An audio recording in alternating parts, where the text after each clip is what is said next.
بسم اللہ الرحمن الرحیم۔ شروع کرتا ہوں میں اللہ کے برکت نام سے جو نہایت مہربان اور رحم کرنے والا ہے۔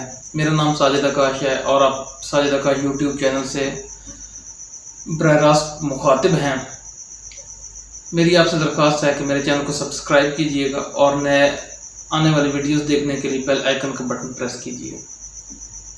آج ہمارا ٹاپک ہوگا الیکشن میں دھاندلی روکنے کے لیے حکومت کی جانب سے الیکٹرانک مشینوں کی تجویز۔ اپوزیشن تو فرار ہو گئی، لیکن الیکٹرانک سسٹم سے الیکٹڈ اور سلیکٹڈ میں فرق واضح پتہ چلتا ہے۔ نون لیگ کی جانب سے الیکشن ریفارمز اور الیکٹرانک ووٹنگ سسٹم کے عمل کو روکنے کے لیے اس الیکٹرانک سسٹم کو مسترد کر دیا گیا ہے۔ اس بات کا منہ بولتا ثبوت ہے کہ وہ اس دھاندلی زدہ نظام کے بینیفیشلی ہیں، تو اس کو بدلنا نہیں چاہیں گے، کیونکہ یہ ہمیشہ الیکشن میں مینج کر کے آتے ہیں۔ یہ دھاندلی کا رونا دھونا تو روتے دھوتے رہتے ہیں، اصل میں ان کو یہی نظام چاہیے۔ یقین مانیں، خان صاحب نے الیکشن میں دھاندلی روکنے کے لیے حکومت کی جانب سے الیکٹرانک مشینوں کی تجویز دی ہے، جو کہ اپوزیشن نے اس کو مسترد کر دیا ہے۔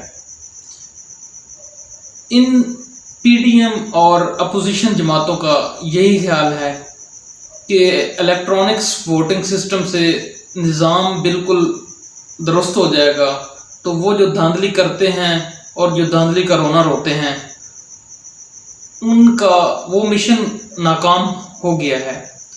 تو یہ کریڈٹ پی ٹی آئی کی گورنمنٹ کو، اسپیشلی خان صاحب کو جاتا ہے، جنہوں نے الیکشن ریفارمز میں نئی اور جدت کے ساتھ الیکٹرانکس ووٹنگ مطلب بائیو میٹرک سسٹم لے کر آئے ہیں، جو کہ فارن